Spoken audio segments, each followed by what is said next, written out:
सोनाब क'क्राझार जिल्ला आमसुनि बानजायनायाव दिनै गसाइगावआव गोसोम सान फालियो।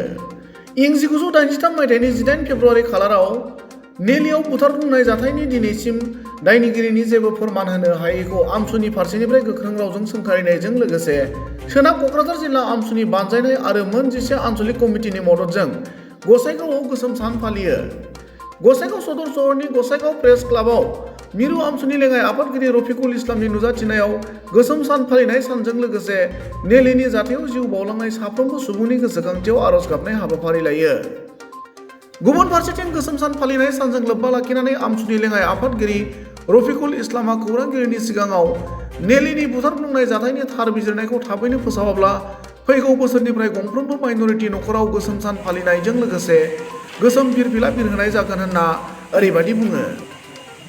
1983 চনত আজিৰ এই দিনটোত নেলিত যি এক অমানৱীয় হত্যাকাণ্ড কৰা হৈছিলে আপোনালোকে নিশ্চয় জানে। চৰকাৰী হিচাপ অনুযায়ী যিখিনি মানুহ হত্যা হোৱা বুলি কোৱা হৈছিলে তাতোকৈ বহুত বেছি মানুহ তাত হত্যা হ'ব লগা হৈছিলে উগ্ৰ জাতীয়তাবাদী দলবিলাকৰ হাতত। কিন্তু সেই হত্যা হোৱাৰ পিছত আমি সদৌ-অসম সংখ্যালঘু ছাত্ৰ ইউনিয়নে প্ৰত্যেক বছৰতে আমি এই আন্দোলন কৰিব লগা হৈছে, চৰকাৰৰ লগত মাত মাতিব লগা হৈছে যে এই হত্যাকাৰীৰ এটা ন্যায় ব্যৱস্থা আমাক লাগে। এই হত্যাকাৰীসকলৰ ন্যায় ব্যৱস্থা পোৱাৰ কাৰণে এটা আয়োগ গঠন কৰি দিয়া হৈছিলে। আপোনালোকে ইতিমধ্যে গম পায় যে এটা আয়োগ গঠন কৰিছিলে, তিৱাৰী আয়োগ।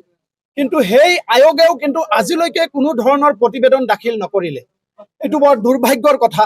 তো আজিৰ এই দিনটোতেই সদৌ-অসম সংখ্যালঘু ছাত্ৰ ইউনিয়নে প্ৰত্যেকটা জিলা সমিতিৰ নেতৃত্বত আজি এই কলা বেজ পৰিধান কৰি কলা দিৱস আমি পালন কৰিছো।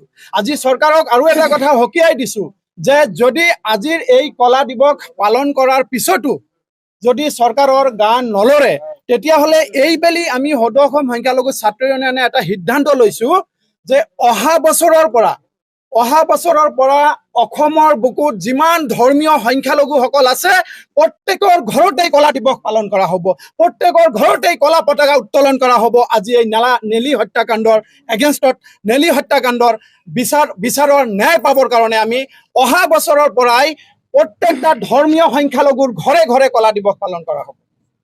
যে অসমৰ বুকুত নেলিত যি গণহত্যা হৈছিল সেই গণহত্যাৰ প্ৰতিবাদত আমি প্ৰত্যেক বছৰে আমচুৱে কলা দিৱস হিচাপে পালন কৰি আহিছোঁ। এই 18 তাৰিখটো আপোনালোকে জানে যে অসমৰ বুকুত যি হত্যাকাণ্ড হৈছিল এইটো টোটেলি এটা অমানৱীয় হত্যাকাণ্ড। যি হত্যাকাণ্ডত শিশুৰ পৰা আদি কৰি বৃদ্ধ লোকসকলক যি অমানৱীয়ভাৱে হত্যা কৰা হৈছিল সেই হত্যাৰ প্ৰতিবাদত আমি আমচুৱে যিমান দিনলৈকে এই মানুহবিলাকক ন্যায় নাপায় সিমান দিনলৈকে আমি আমচুৱে আন্দোলন চলাই আছোঁ, চলাই যাম। আৰু আমি চৰকাৰক দাবী জনাইছোঁ যে আপোনালোকে অতি শীঘ্ৰে এই যি হত্যাকাণ্ড হৈছিল আৰু তিৱাৰী আয়োগৰ যি প্ৰতিবেদন এই প্ৰতিবেদনটো ৰাজহুৱা কৰিব লাগে, এইটো আমি চৰকাৰক দাবী জনাইছোঁ।